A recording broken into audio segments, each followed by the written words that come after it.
Israel ফিলিস্তিনের উপর যে টর্চারটা করছে ওটা আমি সহ্য করতে পারিনি।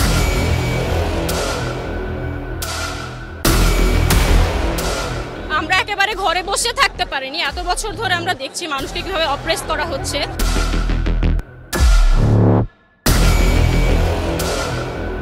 এটা এখন ধর্মীয় দিক থেকে চিন্তা করার কোনো সুযোগ নেই। ইসরায়েল ফিলিস্তিনে ছোট ছোট বাচ্চাদেরকে অনেক মেরেছে, ঘর ভেঙে দিয়েছে, বোম দিয়ে ঘর ভেঙে দিয়েছে, মাটি চাপা দিয়েছিল। ইসরায়েলরা ফিলিস্তিনকে মেরে ফেলছে, এই জন্য বাচ্চাদের আন্দোলন করার জন্য। এভাবে মুসলমানদের উপর টর্চার হচ্ছে, তারপর এরকম যুদ্ধ দেখে ও মানে আমি চাচ্ছি যে ছোটবেলা থেকেই যেন প্রতিবাদ করতে শিখে অন্যায়ের বিরুদ্ধে। আর কোনো দেশে এরকম যুদ্ধ বিগ্রহ আসলে কাম্য না কারো পক্ষেই। এই জন্য আসলে নিয়ে আসা মানে একটা ভালো কাজে উৎসাহিত করার জন্য নিয়ে আসছি মূলত। এই যুদ্ধ বন্ধ হওয়া উচিত, কারণ শুধু এক দেশে না, সব দেশের জন্য এটা ক্ষতিকারক। ইসরায়েল ফিলিস্তিনের উপর যে টর্চারটা করছে ওটা আমি সহ্য করতে পারিনি। এই জন্য প্রতিবাদ করার জন্য আমরা অবশ্যই ফিলিস্তিনকে বাঁচাবো।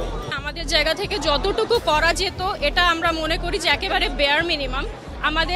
আমরা একেবারে ঘরে বসে থাকতে পারিনি। এত বছর ধরে আমরা দেখছি মানুষকে কিভাবে অপ্রেস করা হচ্ছে, কেউ তাদের পাশে নাই। আমরা আমাদের পক্ষ থেকে যতটুকু করা পসিবল আমরা ততটুকু করছি, কিন্তু আমরা চাই এটা যাতে বাস্তবে একটা নিষ্পত্তি হয়, যাতে অ্যাকচুয়াল বড় পর্যায় থেকে জিনিসটা করা হয় এবং এই মানুষগুলোর জীবন যাতে একটু বেটার হয়। আর কোনো বাচ্চা যাতে না মরে, আর কোনো মহিলা কিংবা পুরুষ কিংবা বৃদ্ধ কেউ যাতে আর কারো যাতে প্রাণ আর না ঝরে। কিন্তু ব্যাপারটা আসলে এমন পর্যায়ে চলে গেছে আমরা কোনোভাবে আর ঘরে বসে থাকতে পারিনি। আমাদের অন্তর রক্তক্ষত হচ্ছে। এরপরে আসলে আমাদের আসলে ঘরে বসে থাকার আর কোনো অবকাশ নেই। সারা বিশ্বের মুসলমানদের উচিত ফিলিস্তিনিদের পাশে দাঁড়ানো, ইসরায়েলি ইহুদি সন্ত্রাসী বাহিনীকে উৎখাত করা, ফিলিস্তিনের পবিত্র ভূমি থেকে ইসরায়েলকে না সরানো পর্যন্ত বিশ্বের মুসলমানকে এক হয়ে লড়াই করা প্রয়োজন। আমেরিকার প্রত্যক্ষ মদদে যেভাবে ফিলিস্তিনের উপর নৃশংসভাবে হত্যাযজ্ঞ চালাচ্ছে, ফিলিস্তিনের নিরীহ মুসলমানদের উপর হত্যা চালাচ্ছে বা যে ধরনের হামলা চালাচ্ছে, এই হামলার তীব্র নিন্দা ও প্রতিবাদ জানায়। বাংলার মুসলমানের রক্ত এক ফোঁটা গায়ে রক্ত থাকা পর্যন্ত বাংলার মুসলমানরা ইসরায়েলের এই নৃশংস হত্যাকাণ্ডের প্রতিবাদ জানাবে। বাংলার মুসলমানরা ফিলিস্তিনের পাশে থেকে এক হয়ে লড়াই করে যাবে। ইসরায়েলি পণ্য আমরা আজ থেকে বয়কট করে যাব। এই যে দীর্ঘদিন ধরে জেনোসাইড চলছে, এটা এখন ধর্মীয় দিক থেকে চিন্তা করার কোনো সুযোগ নেই, কখনোই ছিল না ধর্মীয় দিক থেকে চিন্তা করার। আমরা চাই পুরো মুসলিম বিশ্ব এক হোক, পুরো বিশ্ববাসী এক হোক, ধর্মীয় দিক থেকে চিন্তা না করে আমরা একটা সাধারণ মানুষ হিসেবে চিন্তা করি। আমরা এই বর্বরচিত হামলার শেষ দেখে ছাড়বো ইনশাল্লাহ। আমরা চাই সবাই এক হোক, সবাই এটার বিরুদ্ধে সোচ্চার হোক, এবং আমরা চাই যে যেসব নেতারা এখন পর্যন্ত ইসরায়েলকে কি বলবো মানে এই যে ইসরায়েলকে এখন পর্যন্ত পেছন থেকে যারা সাহায্য করে আছে তাদের এখনই স্টপ হতে হবে, না হলে এটার পরিণতি কখনোই ভালো হবে না।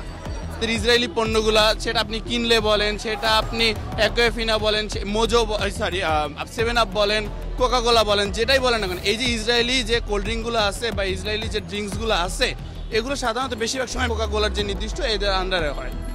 এখন আমাদের বাংলাদেশি যে বেভারেজ কোম্পানিগুলো, তারা যদি ফ্রিজ এইখানে যদি প্রোভাইড করতে পারে, তারা যেন এখানে সহায়ক হিসেবে আসে, তারা যেন এইখানে অবদান রাখে। আমাদের ফিলিস্তিনি ভাইদের মা বোনদের উপর নৃশংসভাবে ইসরায়েলি আর্মি তাদের হত্যা করতেছে।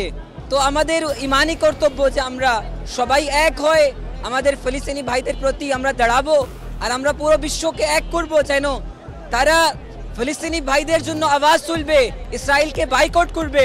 আর আমাদের উচিত যে এখন মিলিটারি অ্যালায়েন্স করা, যেভাবে ওরা আমাদের পশ্চিম বিশ্বরা ওরা যেভাবে এক হয় তারা ইসরায়েল পক্ষে দাঁড়িয়েছে, তো আমরা কেন আমাদের ফিলিস্তিনি ভাইদের পক্ষে দাঁড়াতে পারি না?